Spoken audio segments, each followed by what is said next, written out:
So we've been talking about God's action in the world. We talked about creation. We talked about his preservation of the world. And now we're going to talk about his governance of the world. So what does it mean, God's governance of the world, world government? And we don't mean it, by the way, to the nations mean it. We've seen that God created the world and he preserves us, and he had a point in doing that. He had a reason, because God doesn't do anything without a reason. He's all wise. And of course it would be an imperfection, because it would be a lack of wisdom to do something without a reason. So God had an end in view when he created the world. And so so God, because God has an end in view, and he must also then have a plan. And we looked at this when we looked at the God as a designer, that he had an end, and therefore everything in the world is planned to fulfill that end. And so if there is a plan, then God, everything in the world then must be directed toward that end. And so that's what we mean by governance, that God put everything in order, and there are rules that will guide things toward that end. Now, there's two types of creatures. Remember, what is a creature? Anything that is not God. So there are minerals, plants, animals, human beings. They fall into two different groups. There are creatures that have free will, like man. He's the only one who has free will. And there are creatures that don't have free will. Those that don't have free will, they have no choice in what to do. So God made a plan, and he also made laws to govern them in such a way that they have no choice. They will automatically do what they are supposed to do. These are called physical laws. They are laws. They're physical laws, like the law of gravity. Animals have instinct, which God put into them, that makes them follow certain order of things to take care of their young, to make sure their young are fed, to teach their young how to fly or to how to hunt or whatever is necessary.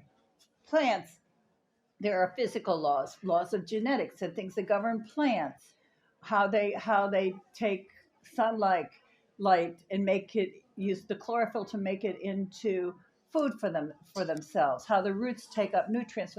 All these are governed by physical laws.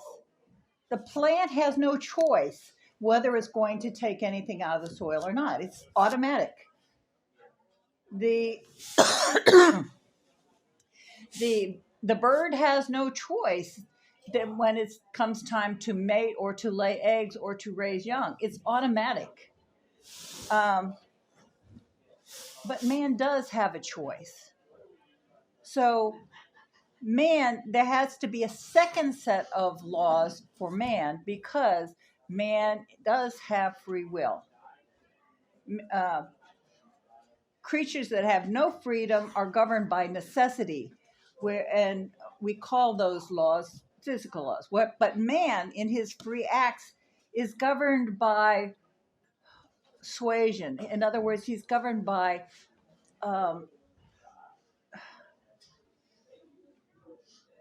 he knows what is good, but he has the choice to choose it or not. It's God puts it before him and says, this is the best thing to do.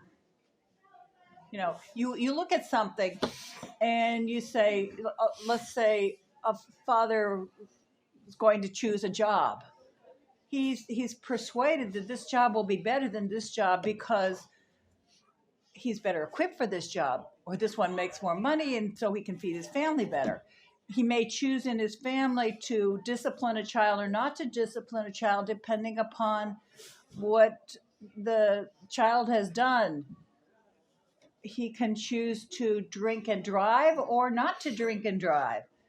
He knows, he's persuaded by advertisements and custom and other people who are standing around him, you really shouldn't go out and drive. You're in no condition to drive. But he still has the choice to do it.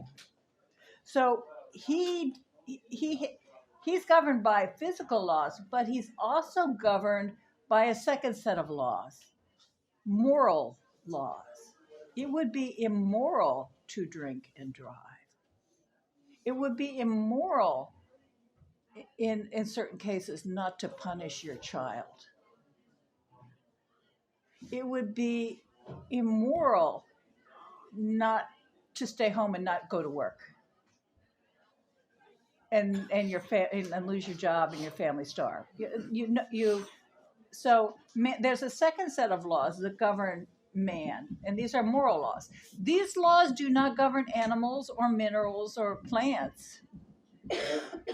They are only governed by physical laws. Man is governed by physical laws. He's still subject to the law of gravity. He's still subject to laws of nutrition and other physical law, genetics. But he also has to obey a second set of laws because he does have free will. He has freedom of choice. So man, being a rational creature, is subject to moral laws, and he recognizes that these are moral laws. He knows that these are that he should do something, that he shouldn't drink and drive. How does he know it? Even if nobody around him told him that he shouldn't drink and drive, he knows this because of his reason.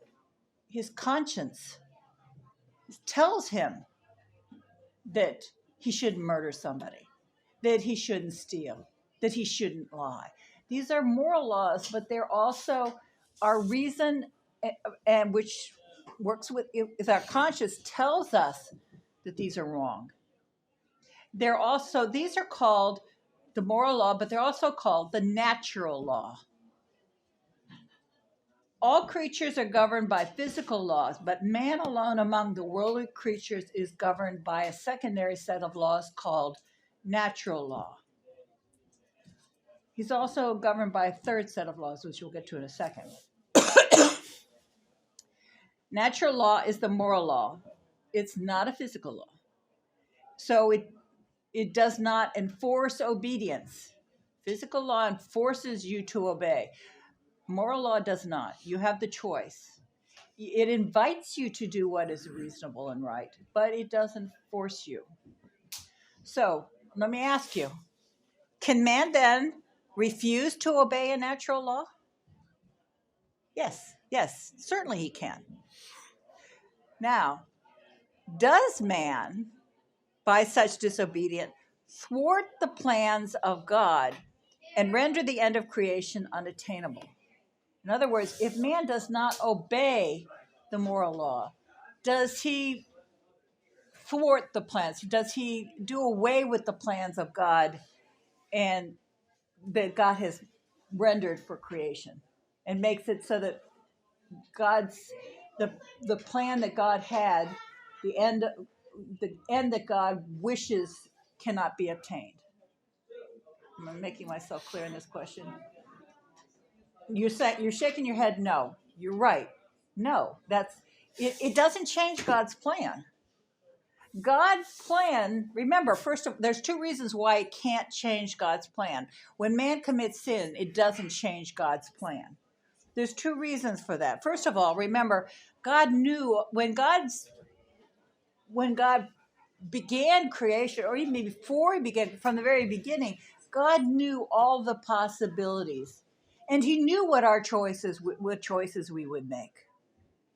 It was no surprise to him that Adam and Eve sinned. He knew it ahead of time. He'd already worked everything into the plan. So the fact that we sin will not change God's plan. But also we have to remember, what is the plan?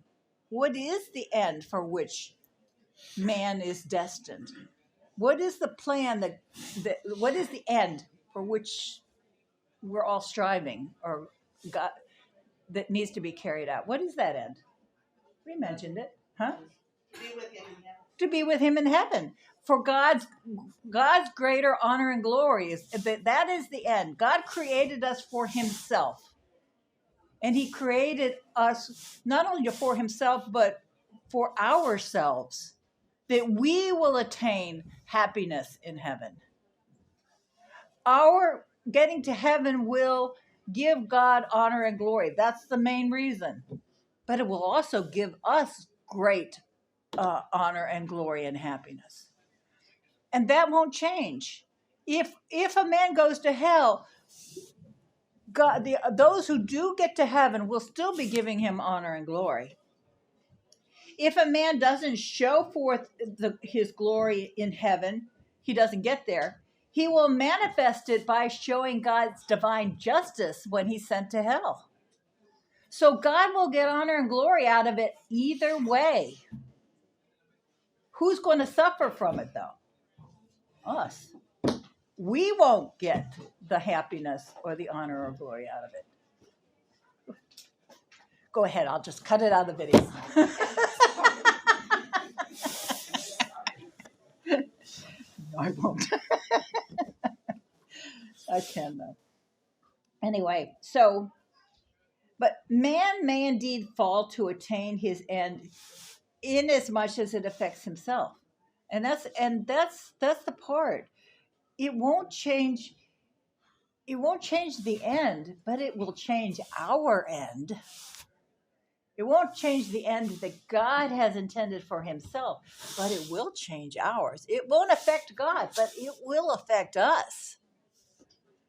God wants man to attain eternal happiness in the possession of God himself in heaven, to see the beatific vision, to be part of the beatific vision. And man, if he's to attain that end, must freely choose to do so. You can't accidentally go to hell, and you cannot accidentally go to heaven. It's a free choice. It's an intelligent, reasoned choice. It's not something that just happens. It's not fate. It's not destiny. It's not whatever. You have to freely choose it. And that's why God gave you free will. Because to force you to go to heaven or hell is worthless. There's no love in that. Love that is forced is not love at all. And that's what God wants from us, is love. And we freely choose God. We do it because we love him. Yes, we also hope to gain something out of it, but it's because we love him. We want to be with him. Now, man is prone to evil. And unless he's prone to evil because of the fall, which we still haven't covered yet, that's coming up soon. But because of sin, man is prone to evil. And unless God has prepared special helps for him, man would surely fail to attain his last end. Getting to heaven, making that right choice would be almost impossible. Almost impossible. If God did not have, no, actually, it probably would be totally impossible. If God did not help us, give us something to help us. What do we call that? Spirit, Holy Spirit. Yeah, but yes. And we call it grace. And grace is the Holy Spirit working in you. So God has provided for all these contingencies, all the possibilities. Remember, God knew all the possibilities, and he knew man would fall. And so he worked it into the plan that man would have some helps, grace. He would give man grace. And he arranged from all eternity that we would have those graces, and that they would enable us to make the right choices and effectively attain the proper end to get to heaven. So we call this the law of grace. So is governed by physical laws. He's also governed by the moral law, but he's also governed by the law of grace. Those helps and graces that God gives us to help us in the moral law to make the right choices. The physical laws we have no control over. So the whole government of the world, by physical laws, by natural law, and by the law of grace, all those together, as far as man is concerned, we call the providence of God or divine providence. When we talk about divine providence, that's what we're talking about. All of those laws that man is subject to, and God's guidance and design in that plan. That plan is different for each one of us. The ultimate goal is the same, but the achievement of that plan, your position in the plan, in God's plan, is totally different than Camille's. And hers is totally different than Jane's. And hers is totally different from Luna's. They're all, your part in the plan is totally different. Again, if you mess up your section of the plan and you go to hell, it's not going to affect the ultimate outcome, the total goal. Well, if you go to hell, God's divine, you will give glory to God by showing divine justice. If you get to heaven, you will give honor and glory to God by showing his love and mercy. And so God guides you in your life. He gives you graces. He has set aside graces for Camille that are different than Jane's, and Jane's that are different than Luna's. He knows, again, he knows all the possibilities. He also knows all the choices that you will face. And he has already set aside before your birth the graces that you would need in your life. Father Pfeiffer one time said, our life is not measured in hours or days. God does not say at the moment of your birth, you're going to live to be 47 years old, 67 days, 3 hours, and 5 minutes. He doesn't set aside a time limit. Remember, time means nothing to God.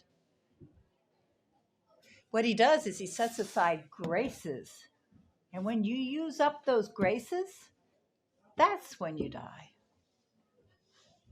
Your life is measured in the graces that are set aside for you, not in moments. So,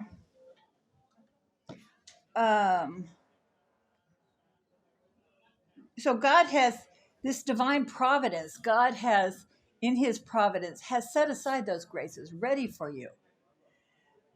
God governs the world. The fact of physical law and the natural law show us that this is true. And we discussed this way back in the previous lesson, the one on design. We may say that God's government of the world is an expression of his providence, that he's looking out for us. So the fact of divine providence, how can we prove that there is a divine providence, that God is governing the world? In proving the existence of God, we use the argument of design, and we pointed out that you can observe it in the world. And again, you'd have, if you don't remember that, because I'm not going to go through it again, go back and look at that lesson on design was towards the beginning of the year, when we're going through the proofs of God's existence.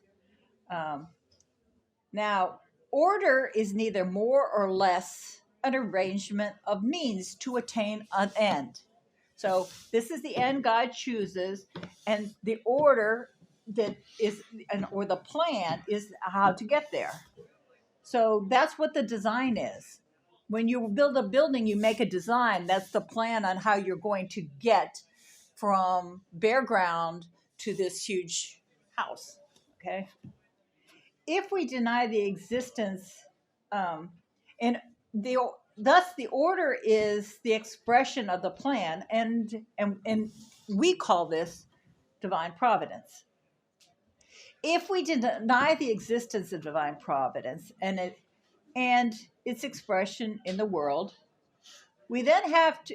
There's only three reasons why we would even want to deny it.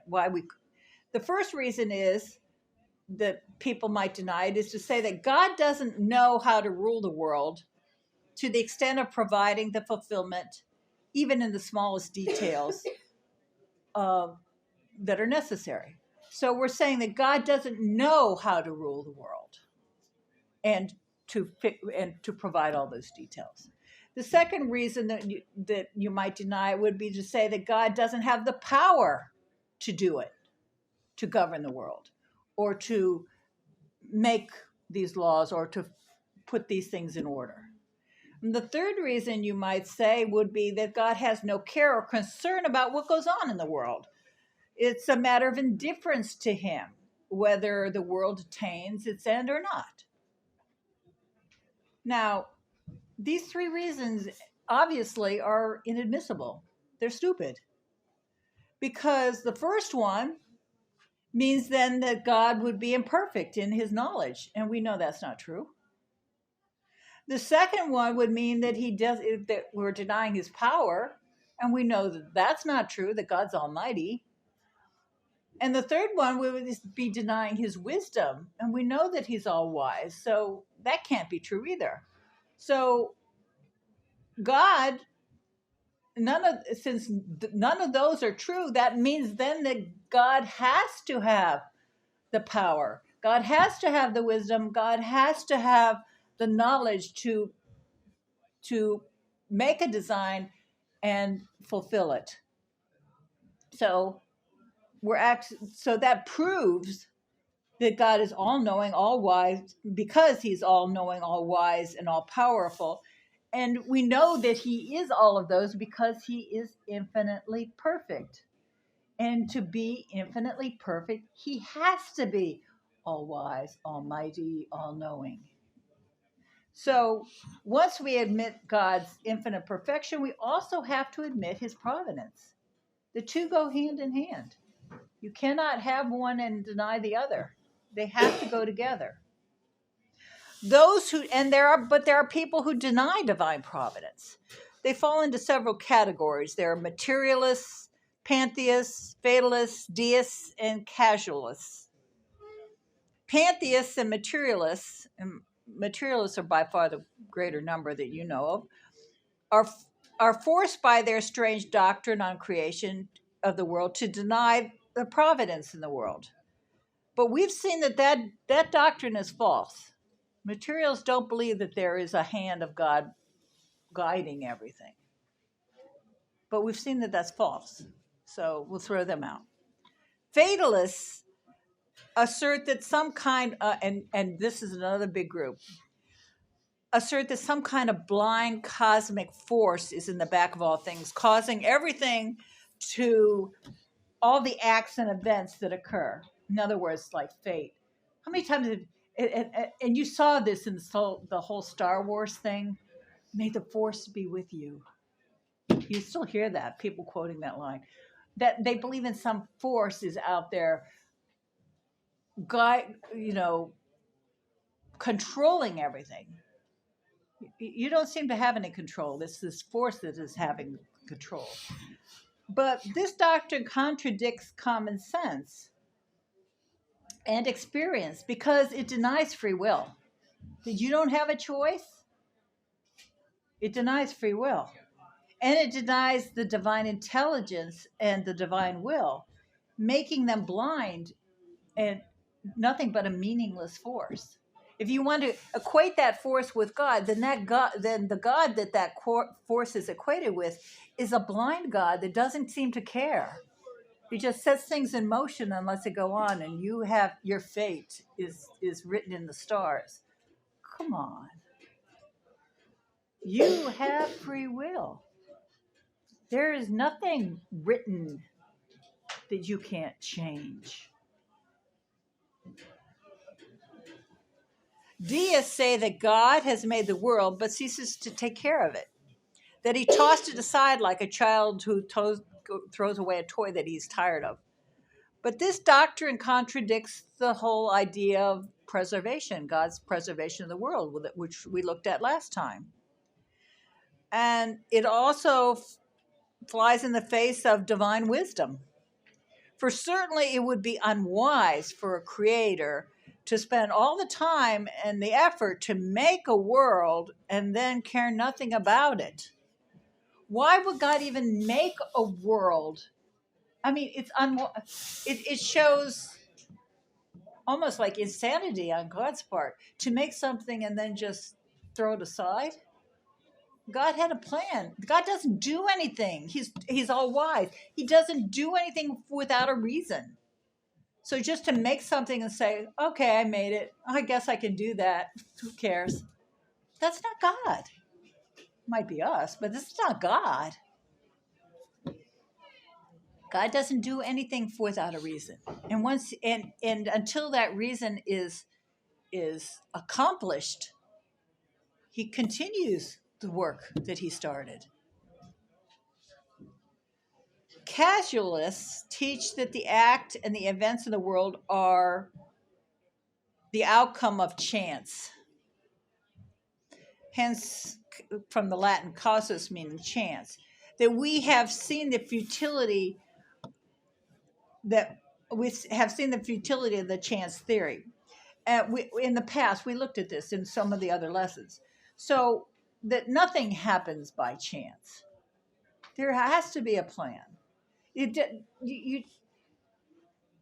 God had to cause. Remember, he's the first cause. Nothing could be here without a cause.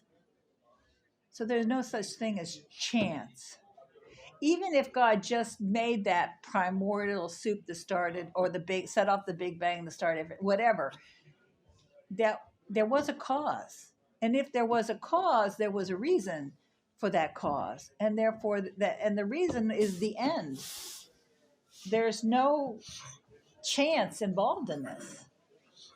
God just didn't flip a coin and say, oh, heads we have a world, tails we have annihilation. No. So then the doctrines opposed to the facts of divine providence are inadmissible. None of these holds water. Now, the next thing that people latch on to try to prove that there is no divine providence, they come up with these excuses. There's evil in the world. The evil in the world has to be a reason to prove that there is no divine providence. Because how could a provident God, a God who loves us and looks out for us, allow evil in the world? Did you listen to Father's sermon today? That should give you an idea. If you don't, I also want to look back at the very first catechism lesson I ever did in this parish, lesson number 1. Go back and look at that. Why do bad things happen to good people? There is 2 types of evil in the world. The first is physical evil, and that's usually what they're talking about, physical evil. Physical evil are things like death, sickness, plague, the results of war, being wounded, lameness, deformities, poverty. The list goes on and on. Physical evil is alleged as an argument against divine providence by those who say, how can an all-good and all-powerful God permit his children to be afflicted with such hardships?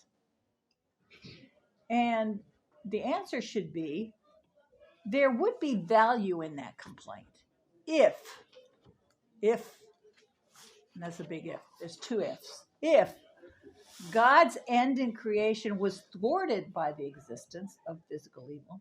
We already asked, is God's existence, is God's plan or the end thwarted when we do something wrong? the same applies to that. The end still is accomplished. The end will still be accomplished. So that complaint doesn't hold water if God, unless God's plan was thwarted, which it won't be. And secondly, if the existence of physical evil conflicted with the perfection of God, but it doesn't. Does the physical evil in the world take anything away from God? No. He's still all wise, all powerful, almighty, immortal, immutable, necessary, simple. It doesn't change anything about God. In the first case, physical evil doesn't thwart the end of creation. The end is the glory of God and the eternal happiness of man. We said that. Physical evils often do the opposite. They don't thwart man from achieving his end, happiness in heaven. They actually help him to get to heaven. They're not a hindrance. The task of working out our salvation, often we get sidetracked. And it is those physical evils in the world that brings us back on track. Again, go look at lesson number 1. Sickness, poverty, pain, and other physical ills often turn the minds of men away from the pursuit of the fleeting things of the earth. For example, St. Ignatius Loyola is hit by a cannonball. He's not St. Ignatius Loyola. He's a general. He's a captain in an army. He's fighting in a war. And his leg is shattered by a cannonball. He spends years in bed while they're trying to fix his leg. And they do it badly. It has to be fixed again. And he walks the rest of his life with a limp. He's in great pain. He's got nothing to do because he can't go anywhere or do anything. There are only 2 books in this castle. Books were kind of rare back then, The Lives of the Saints and the Bible. He read them cover to cover several times over the years that he's laid up. Totally changed his life. Can you say then that the physical evil it helped bring about his sanctity? Without the physical evil of almost losing his leg and going lame the rest of his life, he would not have become St. Ignatius Loyola.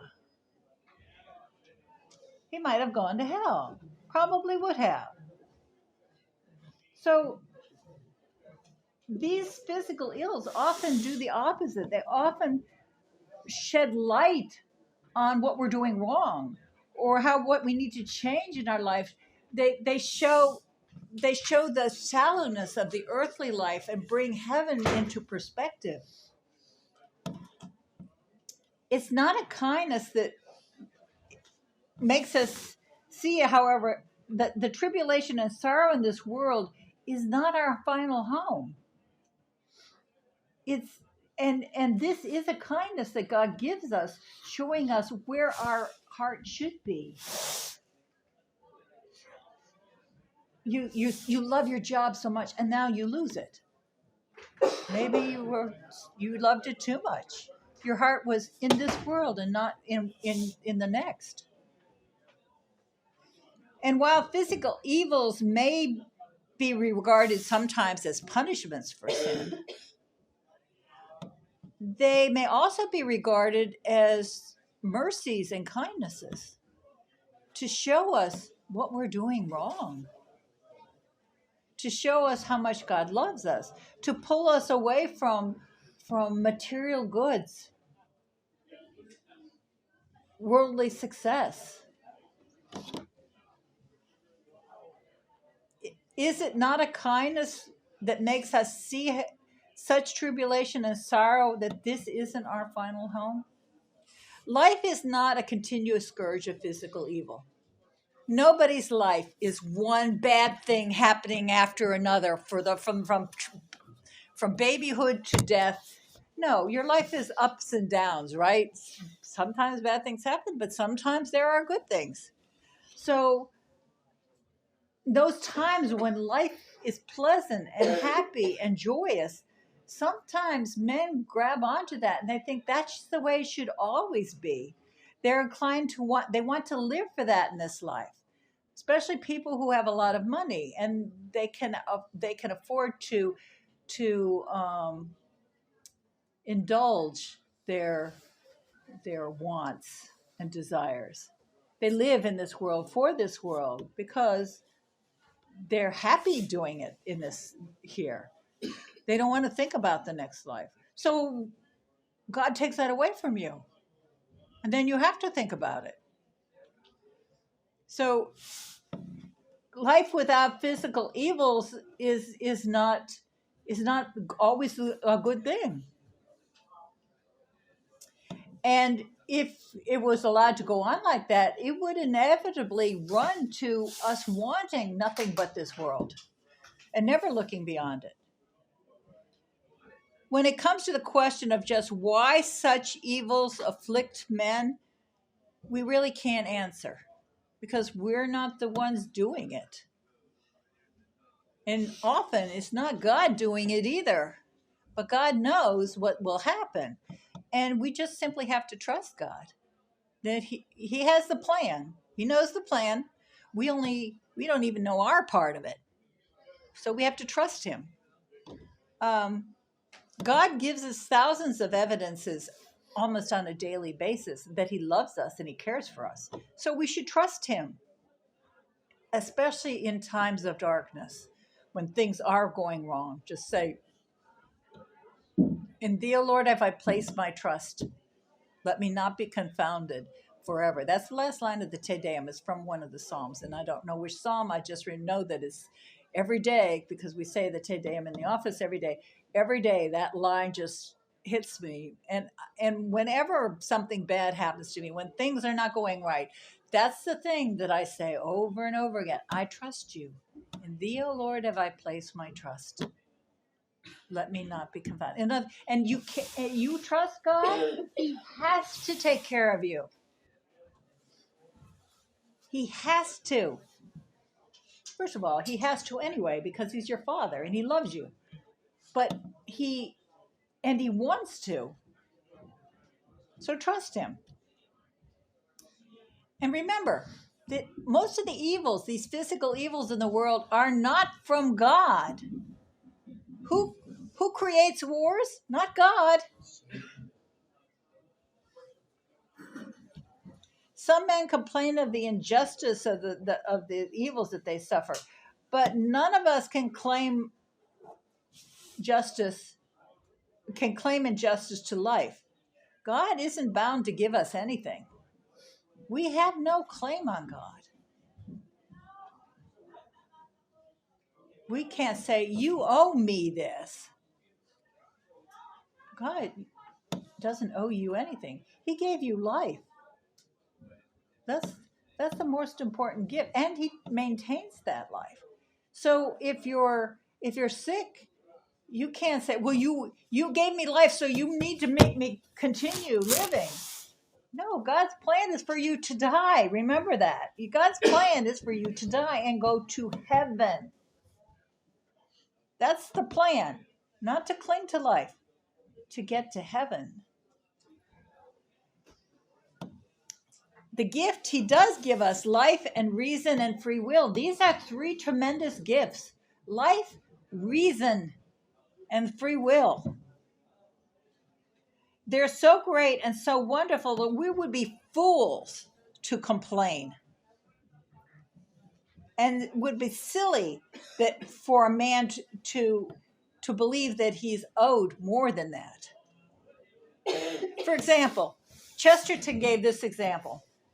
If Cinderella says, how is it that I have to leave the ball at 12 o'clock?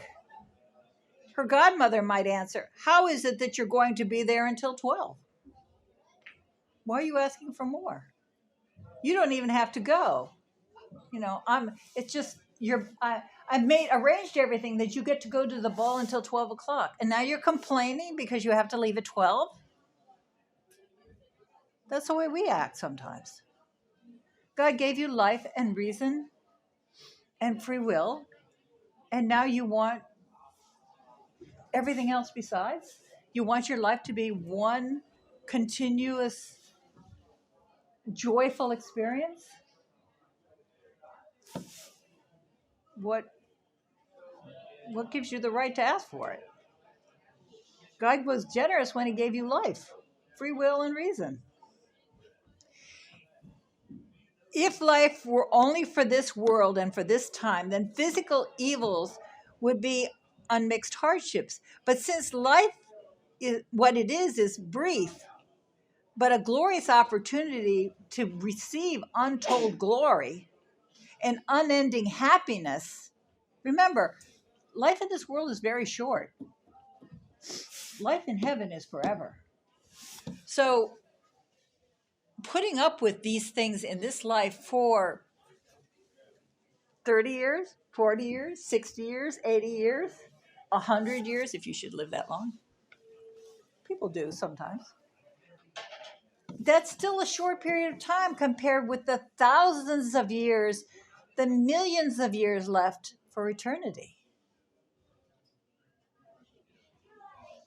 It is God's it is God and God's providence that turns physical evils to man's account and makes them blessings. We always say God can make good come out of evil.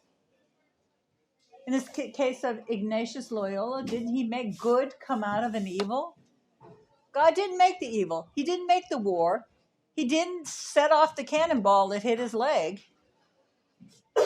He doesn't make a lot of these things that afflict mankind. They come from man. You know, recessions and you losing your job, that's not God's fault. That's your boss cutting corners or trying to cut back because there's a recession, which is the government's fault. And the government's doing it because they're trying to save money or, line their own pockets, whatever. Again, that's not God's fault. But he will always make good come out of the evil.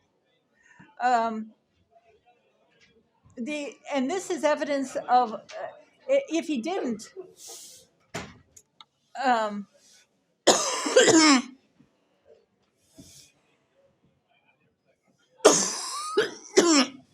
God is not the author of such evils.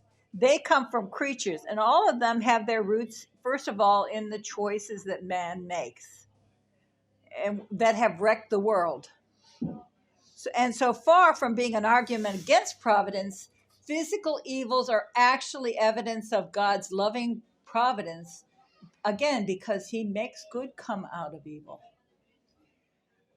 In the second case, we're talking about physical evils. They're not an evidence of the imperfection in God.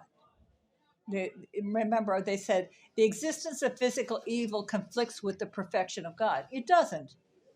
The fact that there's physical evil in the world does not conflict with God's perfection because, again, those physical evils come from man, not from God. God is not the author of them. And they can be turned to God's account. They can be turned to good by God. This is evidence of God's perfection, not an imperfection.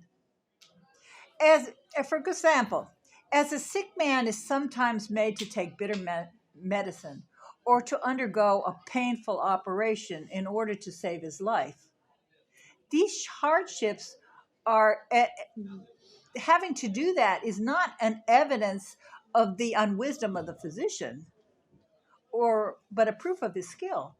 The fact that the physician tells you I'm going to have to operate on your leg, and this is going to hurt. But if I don't, we're going to have to take the leg off, and you'll probably die of gangrene. Now, which do you want to do? And the fact that you're going to suffer that pain of him operating on your leg, maybe he can't put you out to do it. Maybe you're going to have to suffer the pain of it. That doesn't mean that the doctor's a fool or unskilled.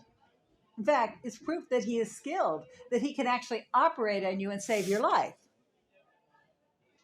the pain does not mean that he's imperfect. The pain is not his problem, it's yours.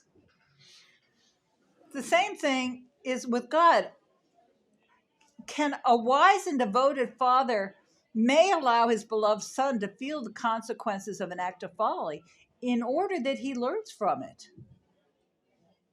Parents often do this.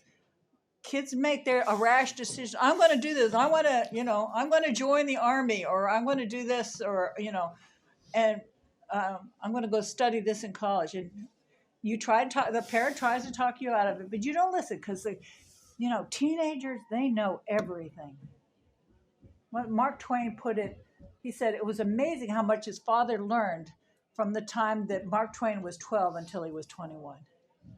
His father really grew in intelligence. It wasn't his father growing in intelligence. He grew in intelligence. He thought he knew it all, and then finally realized, no, he didn't do anything. They make rash decisions. And sometimes parents will let them go that way. As long as it won't hurt them, it's not morally wrong. Sometimes a parent will let you do that. And then you come back later. Think about the prodigal son. His father let him do it. It was a rash decision, but he did it. But his father received him back. So physical ills, they're not a proof of God's imperfection. It's actually a proof that he is wise, and he's devoted to us like the wise and loving father who allows his children to suffer physical evil in order to draw them back to himself. That he allows us to have physical suffering in order to cure us of other things that we're suffering from. Thus, physical evils are not an argument against divine perfection, but they're actually a proof of his perfection, his wisdom, his power. Now, the other kind of evil in the world is moral evil. Moral evil is sin. And you cannot say that God causes sin. Man is the author of sin. Sin is totally anathema to God. And to say that God has anything to do with sin would be blasphemy. Sin comes from our abuse of free will, which is that great gift that God gave us. And God refuses to take away.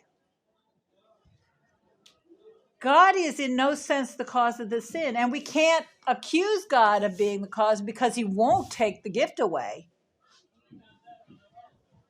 God does not destroy human nature, because to take away human free will would be to destroy human nature. And God will not contradict himself by taking away a gift that he's already given. The existence of moral evil doesn't conflict with the wisdom of God. As in the case of physical evil, moral evil, again, is a manifestation of God's wisdom, power, and providence.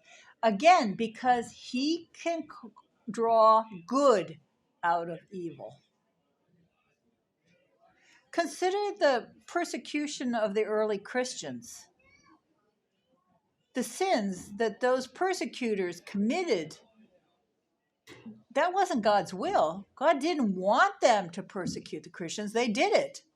But God drew from their sin great good. Conversions of thousands of people. The more people they killed, the more people converted. The fortitude of the martyrs, the strength of the martyrs, the number of those martyrs who went instantly to heaven and took others with them. Sometimes right at the moment of their death. Others joined the faith and died. Judas committed an unspeakable and terrible sin, but God made good come from it. The world was redeemed in consequence of his sin. God never wills moral evil, for sin is precisely a conflict against eternal reason and the will of God. God permits moral evil because he will not thwart our free will. He permits it. God, hating sin as only infinite perfection can hate it, yet he shows his marvelous power and providence by turning the very fact of sin to man's account. He makes it to our good. Someone does evil to you, moral evil. You do moral evil. He makes good come from it. No matter what it is, good will come out of it. Someone will benefit from it spiritually. That's how graces are earned by for other people. God, through his death on the cross, through Judas's betrayal, God's death on the cross earned the graces for mankind for all eternity, past, present, and future. Far from being an argument against providence, the fact of moral evil and the turning of its outcome to man's account is actually evidence of an all-wise providence.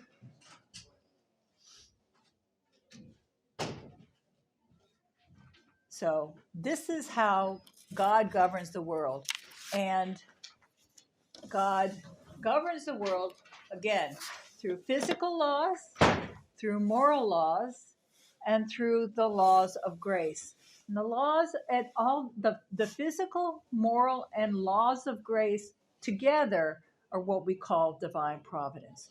Those laws that he put here to manage the world, to attain the end for which he designed it, his honor and glory and our eternal happiness.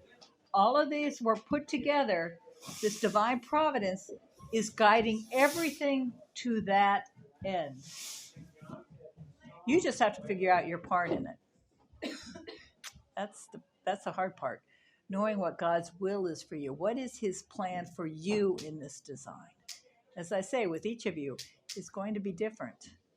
And all the graces he has lined up for you that you can choose to take the grace or refuse it. When men commit sins, it's because they refuse those graces. Get close to Our Lady. Our Lady, the miraculous medal. Remember, she said in the image of her to Catherine Labouré, it's on the medal. There's, with her hands out, the rays coming out. She says, Catherine asked, why are some of them lit up and some of them not? Well, the ones that aren't lit up are the graces I have to give that men don't ask for. We often have to ask for graces. That's why prayer is necessary. Prayer is a necessary part in our salvation. We have to pray. And we have to ask for it. And remember, she is the mediatrix of all graces. All graces come through her. They come from her divine Son, but through her. That's part of the plan. He arranged it that way. Any questions? Yes. If somebody like the man in your example, he had a disease in his leg and he had the opportunity to get surgery to fix it, but he chose not to get it and died, would that be sinful? It would depend upon his reason. If, for example, it was guaranteed that the operation would save his leg and that he would live, but maybe it was just postponing the inevitable, in which case, yes, you could go through all that suffering and you could offer all that suffering up and use it, for God's honor and glory, but ultimately you're still going to die knowing it's going to, instead of being 2 weeks, instead of being 2 days from now, it might be 2 weeks from now or 2 months from now, in which case, no. if they know that that's the case, you could refuse to have that operation. Um, you but if you know that you're going to live, the fifth command, thou shalt not kill, means we have to take care of our bodies. So if you know that the operation will save your life, then yes, you should have it, regardless of how painful it might be. If you know that, but if you know you're still going to die, then no, you don't have to. You're just, but you might still want to, just because it'll offer you more chances of giving God honor and glory.